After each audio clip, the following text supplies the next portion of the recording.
अब हम 7वें सर्ग पे चलते हैं। इस सर्ग में राक्षसों का रावण और इंद्रजीत के बल पराक्रम का वर्णन करते हुए और राम पर विजय पाने का विश्वास दिलाया जाता है। राक्षसों को न तो नीति का ज्ञान था और न शत्रु पक्ष के बलाबल को ही वे समझते थे। वे बलवान होते हुए भी नीति के दृष्टि से महामूर्ख थे। इसलिए जब राक्षस राज रावण ने उनसे पूर्वोक्त बातें कही तब वे सब के सब हाथ जोड़कर उनसे बोले, राजन, हमारे पास परिघ, शक्ति, रिष्टि, शूल, पट्टिश और भालों से लैस बहुत बड़ी सेना मौजूद है। फिर आप विषाद क्यों करते हैं?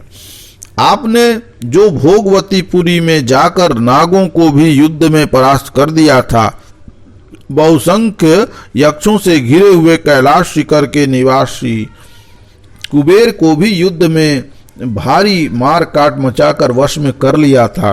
प्रभो, महाबली लोकपाल कुबेर महादेव जी के साथ मित्रता होने के कारण आपके साथ बड़ी स्पर्धा करते थे, परंतु आपने सम्रांगण में रोष पूर्वक उन्हें हरा दिया था।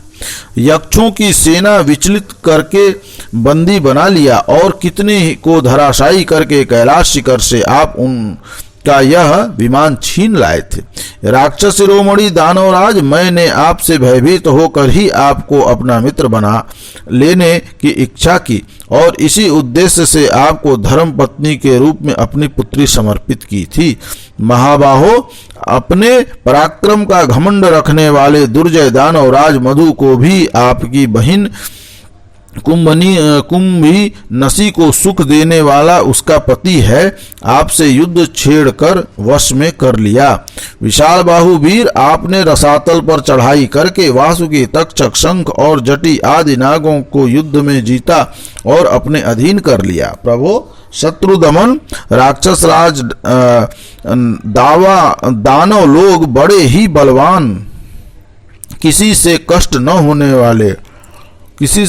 न होने वाले सूरवीर तथा वर पाकर अद्भुत शक्ति से संपन्न हो गए थे, परंतु आपने सम्रांगण में 1 वर्ष तक युद्ध करके अपने ही बल के भरोसे उन सबको अपने अधीन कर लिया और वहां उनसे बहुत सी मायाएं भी प्राप्त की। महाभाग, आपने वरुण के शूरवीर और बलवान पुत्रों को भी उनकी चतुरंगणी सेना सहित युद्ध में परास्त कर दिया था। राजन, मृत्यु का दंड ही जिसमें महान ग्राह के समान है, जो यम यातना संबंधी शालमली आदि वृक्षों से मंडित है, काल पास रूपी उत्ताल तरंगे जिसकी शोभा बढ़ाती हैं, यमदूत रूपी सर्प जिसमें निवास करते हैं तथा जो महान ज्वर के कारण दुर्जय है, उस यमलोक रूपी महासागर में प्रवेश करके आपने यमराज की सागर जैसी सेना को मथ डाला, मृत्यु को रोक दिया और महान विजय प्राप्त की। यही नहीं, युद्ध के उत्तम काल से आपने वहां के सब लोगों को पूर्ण संतुष्ट कर दिया। पहले यह पृथ्वी विशाल वृक्षों की भांति इंद्रतुल्य पराक्रमी बहुसंख्य क्षत्रिय वीरों से भरी हुई थी। उन वीरों से जो पराक्रम, गुण और उत्साह थे, उनकी दृष्टि में श्री राम रणभूमि में उनके समान कदापि नहीं है। राजन, जब आपने उन समर दुर्जय वीरों को भी बलपूर्वक मार डाला, तब राम पर विजय पाना आपके लिए कौन बड़ी बात है? अथवा महाराज, आप चुपचाप यहीं बैठे रहें, आपको परिश्रम करने की आवश्यकता नहीं है। अकेले ये महाबाहु इंद्रजीत ही सब वानरों का संहार कर डालेंगे। महाराज, इन्होंने परम उत्तम महेश्वर यज्ञ का अनुष्ठान करके वह वर प्राप्त कर लिया है जो संसार में दूसरे के लिए अत्यंत दुर्लभ है।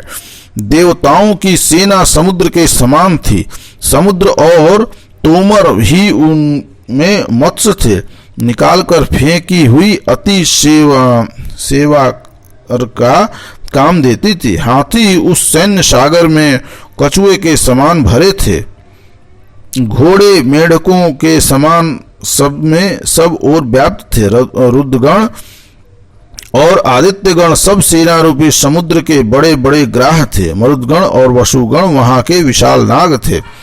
रथ, हाथी और घोड़े जलराशि के समान थे और पैदल सैनिक उसके विशाल तट थे। परंतु इस इंद्रजीत ने देवताओं के उस सैन्य समुद्र में घुसकर देवराज इंद्र को कैद कर लिया और उन्हें लंकापुरी में लाकर बंद कर दिया। राजन, फिर ब्रह्मा जी के कहने पर इन्होंने संवर और वृत्तासुर को मारने वाले सर्वदेव वंदित इंद्र को मुक्त किया।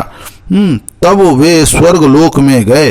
अतः महाराज, इस काम के लिए आप राजकुमार इंद्रजीत को ही भेजिए, जिससे ये राम सहित वानर सेना का यहाँ आने से पहले ही संहार कर डालें। राजन, साधारण नर और वानरों से प्राप्त हुई इस आपत्ति के विषय में चिंता करना आपके लिए उचित नहीं है।